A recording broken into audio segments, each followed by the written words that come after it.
My fiancée demanded a break, then ghosted me for weeks while flaunting her rekindled romance with her ex. I did nothing. Then, when she finally called saying the break is over, I replied, "So is this relationship." She was frantically insisting the break had rules I didn't follow. Original post 32M was engaged to Amanda, 29F, or so I thought. This whole situation is a proper puzzle. It kicked off about 6 weeks back. Together 4 years, engaged for 1. Wedding plans were inching along. Amanda seemed edgy, but I chalked it up to pre-wedding jitters. We were due to check out a venue that Saturday. Friday night, she drops the bomb. "Jason, I think I need a break." A break? From wedding stuff? Work? Playing innocent, hoping it wasn't us. From us, just a small one, to clear my head, get perspective before, the big leap. Red flags waving furiously. A break is usually code for I want to sample someone else but keep you as my backup. But I kept my cool. Me okay, if that's what you need, how long are we talking? Not long, a few weeks. I just need space, no contact, crucial for me to be alone with my thoughts. No contact. Got it. My gut clenched but I nodded. All right, Amanda, if you need space and no contact, I'll respect that. She looked almost relieved I didn't argue, packed a bag, said she'd crash with her sister, Laura. A peck on the cheek. Then, just like that, gone. The first week was terrible, absolute radio silence. As requested, I replayed everything, wondering where I'd messed up. Standard self-blame game. Then, about 10 days into this break, I'm scrolling Insta. Amanda's not a big poster, but Laura, chronic oversharer. And there it was, Laura's story. Beach bar, cocktails, sunsets, and Amanda, beaming, arm cozily around Kevin, 30M-ish. Her college ex, the one she swore was ancient history. A fun chapter, definitely closed. My stomach plunged. Space to clear her head was apparently a tropical jaunt with Kevin. The no contact was purely for me, so I wouldn't mess up her romantic reunion. The sheer, blatant disrespect. Using our break as a hall pass. A flash of pure rage. Then, a colder, sharper thought took over. Okay, you want no contact while you figure things out with him? Fine, granted. Our apartment? My name. Always has been. She moved in 2 years ago. That venue? I dropped a $2,000 non-refundable deposit. My savings. The caterer? Another $1,500. Also mine. That high-end Breville barista touch espresso machine she insisted we needed? Around $1,000. My credit card. A joint engagement gift, supposedly, but guess who paid? I already considered that machine mine, regardless of her input. I didn't explode. Just started taking mental notes and making a few quiet calls. The apartment, my space. Her key was an issue easily solved. The venue caterer, called both. Wedding off, forfeited the deposits. Stung, but better than throwing more good money after bad. Got email confirmations. The ring, she still had it. My grandmother's ring. Hugely sentimental, beyond its cash value. That was a priority. I didn't text, didn't call, honored her no contact to the letter. Just waited, and gathered my documents, my resolve. Let her enjoy her break. About 4 weeks after she vanished, my phone rings. Unknown number. Had a feeling. Update 1. Yep, it was Amanda. Calling from a burner, I guess, since she probably figured I'd ignore her real number after the ghosting and the Insta fame with Kevin. Smooth. Me hello? Amanda, all breezy and cheerful. Jason, hi. So good news. The break is over. I've had a good think and I'm ready to come home and get back to us. The sheer unadulterated audacity. I almost choked. Me, calm, level. Oh, is it? Interesting. Because while your break might be over, Amanda, so is this relationship. Dead silence. I could practically hear the cogs whirring and grinding in her head. Amanda. What? Jason, what are you on about? Don't be like that. The break had rules. We said a few weeks. It's been a few weeks. Me.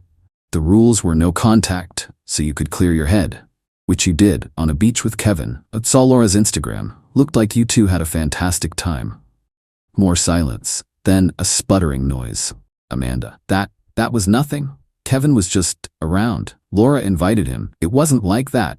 We just talked. You're blowing this totally out of proportion. The break was about us, for me to get clarity for us. The entitlement was already bubbling to the surface. She genuinely believed she could just stroll back in. Me. Amanda, you asked for no contact. You vacationed with your ex? Did you think I wouldn't find out? You made your choice. The relationship is over. I've already canceled the venue and caterer. Voice cracking, panic setting in. You canceled them? Without even talking to me? Jason, we put down deposits. That was our money. Actually, Amanda, that was my money. Both deposits came from my savings. And yes, canceled. No wedding. But my stuff is at the apartment. My clothes, my Breville. Ah, the espresso machine. Knew it. Me, yes, your belongings are here. You can arrange a time to pick them up. Text me a day and time that works this week. I'll have them packed by the door. The Breville, however, is staying. It was bought on my card and it's mine. You won't be coming any further than the entryway for your other things. Amanda, you can't just kick me out. We live together. And the ring, Jason? The ring. You can't just end an engagement like this. There are protocols. The apartment is solely in my name, Amanda. You lived here with me. As for the ring, yes, let's discuss that. It's my grandmother's. I expect it back when you retrieve your things. You're being an absolute monster. This isn't fair. I needed that break. You're supposed to be understanding. You didn't follow the rules. You were supposed to wait for me. I waited, and I saw your choice during your break. The only rule you followed was no contact with Jason. The rest was clearly open season for you. Text me a time for your stuff. Goodbye, Amanda. Hung up, hands shaking, not fear, adrenaline maybe? The sheer nerve of her expecting me to just roll over and play dead. A couple of hours later, a text. Not Amanda, Laura. Laura, Jason, Amanda is a wreck. You've completely misunderstood everything. Kevin was a blip, a moment of contusion. She loves you. You need to actually talk to her. Also, she needs her car keys. They were in the purse she left. Her car keys? Her little Fiat 500, a gift from Mummy and Daddy, was parked in my building's garage, a spot I pay extra for. My reply to Laura, Amanda can get her keys with her other belongings. I'm not discussing this with you, Laura. She can text me herself. Blocked Laura's new number. Next day, Amanda finally texts, I need my things. Sunday 2 p.m. and I still expect the espresso machine. I picked it out. It's as much mine as yours. Still delusional about the Breville. No please, no apology. Just pure unadulterated demand. Sunday. This should be interesting. The locks on my apartment are being changed Saturday morning, just in case. Update 2 Sunday was a real circus. As expected, 2 p.m. hits. Knock at the door. I'd spent Saturday morning getting the locks changed, best $200 ever, and the afternoon meticulously boxing every single item that was solely Amanda's. Clothes, shoes, a metric ton of makeup, half-empty toiletries, her knickknacks. Her car keys were placed right on top of the first box. The Breville was on my kitchen counter, where it always was, and definitely not packed. All her actual belongings were piled near the front door. I open up, not just Amanda. Oh no, she brought the cavalry. Laura, the Insta reporter, and their mom, Carol, 50s. Carol, who always gave me the side-eye but buttered me up when I was footing bills.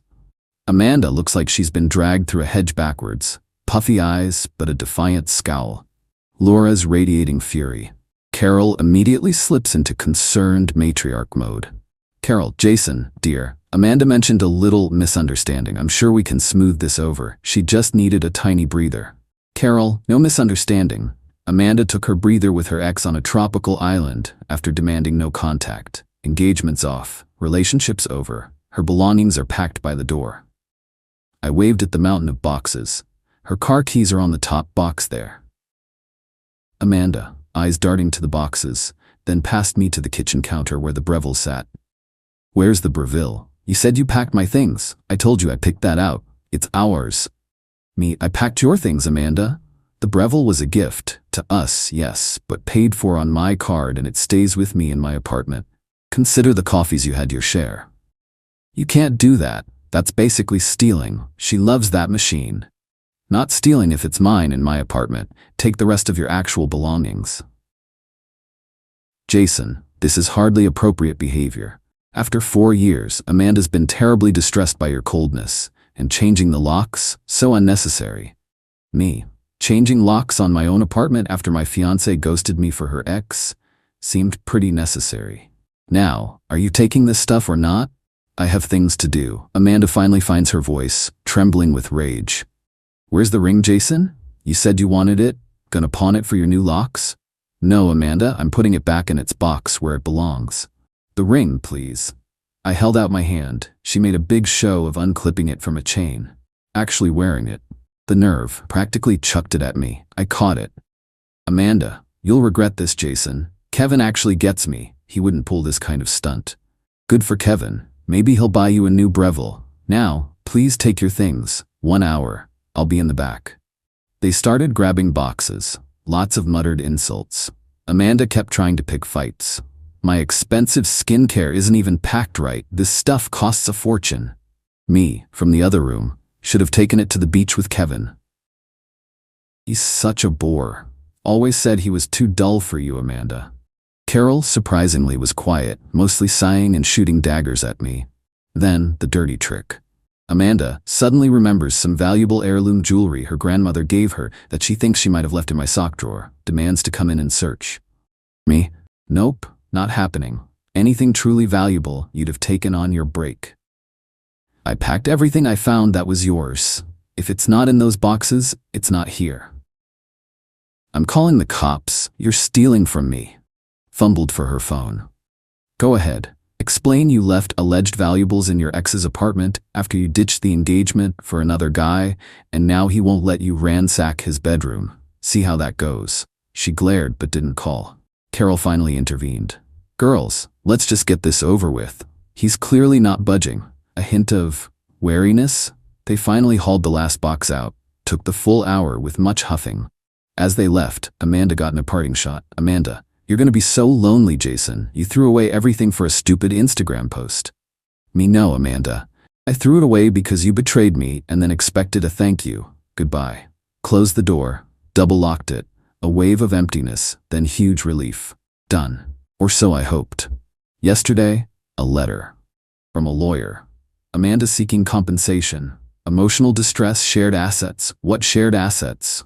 The $1,000 for the Breville and $3,500 for the non-refundable wedding deposits she claims were joint marital funds. Her claim about the deposits is particularly galling, given she was the one who caused the wedding to be canceled by her actions, and I was the one who paid them. The entitlement is off the charts. She wrecks the relationship, runs off, then wants me to pay her. This isn't over. It's war. And I'm ready. Sent the letter to my legal guy. He actually laughed out loud. Final update. It's been a few months. The dust has settled, along with Amanda's laughable legal threats. Time for the final chapter of this saga. Amanda's lawyer actually tried to play hardball. Sent a few more aggressive letters. My guy, bless his cynical, methodical soul, dismantled every single claim. Emotional distress. He pointed out Amanda initiated the break. Amanda cavorted with her ex. Amanda broke the no contact with demands. If anyone had distress, it was me. Shared assets deposits / Breville. My lawyer sent copies of my bank statements showing the deposits came from my pre-existing individual account. Credit card statement for the Breville, also solely mine. He politely noted, shared assets usually involve actual shared finances, which we never had. Thank goodness for my paranoia. He also highlighted that the financial loss from the deposits was a direct consequence of her actions leading to the wedding cancellation. The rules of the break. Her lawyer argued I violated the spirit of the break. My lawyer's reply was gold. The spirit of the break appeared to involve your client vacationing with another man while expecting our client to remain ignorant. Our client simply accepted the reality your client presented. Perfect. After a particularly pointed letter from my lawyer, hinting Amanda could be liable for my legal fees for a frivolous claim, her lawyer went radio silent. Heard through the grapevine. A mutual acquaintance who saw through Amanda's nonsense, that her lawyer told her she had zero case and risked paying my costs. The fallout for Amanda? Pretty significant. Kevin. Predictably, once the vacation glow faded and reality and Amanda's broke demanding self hit, he bailed. Wasn't keen on funding her lifestyle or her legal vendetta. Lasted about 2 weeks after she tried to move in. Living situation. Crashed with Laura. That imploded when Amanda expected Laura to be her ATM and therapist. Laura eventually kicked her out. Last I heard, Amanda swallowed her pride and moved back with her parents. Carol is reportedly deeply disappointed in Amanda for making such a mess. Oh, the irony. Finances. She's had to get an actual full-time job. The horror. No more relying on me. That $3,500 she wanted from me for deposits, she's now learning the value of earning it. The Breville. Pettiest, but most satisfying. The acquaintance said Amanda still whines about the Breville. Tried to get Carol to buy her a new one. Carol apparently told her to save up for it herself. As for me, first month was rough. Felt like an idiot, but anger turned to resolve. Those legal letters were stressful, but seeing them shut down was validating. The apartment feels like mine again. Got rid of her clutter. Repainted. It's lighter. My grandmother's ring is safe. The revenge wasn't dramatic. It was calm, methodical refusal to be played. Refusing to fund her bad choices. Refusing to let her paint me as the villain. She wanted a break and no contact? Fine. Permanent. Flaunted her ex? Fine. She dealt with that fallout alone. Entitled to my money, apartment, ring, even my espresso machine after stabbing me in the back? Absolutely not. Watching her entitlement crash into the wall of consequences was the real payoff. She genuinely believed she could have it all, send me the bill, and have me wait patiently. Her frantic whining that I didn't follow her rules for a break she used to cheat still baffles me. No contact from her or her clan since the lawyers shut them up. Bliss, dating casually, focusing on me. It's good. Amanda played a stupid game. She won a stupid prize. And honestly, that quiet apartment and the silence where her demands used to be, sweetest justice ever.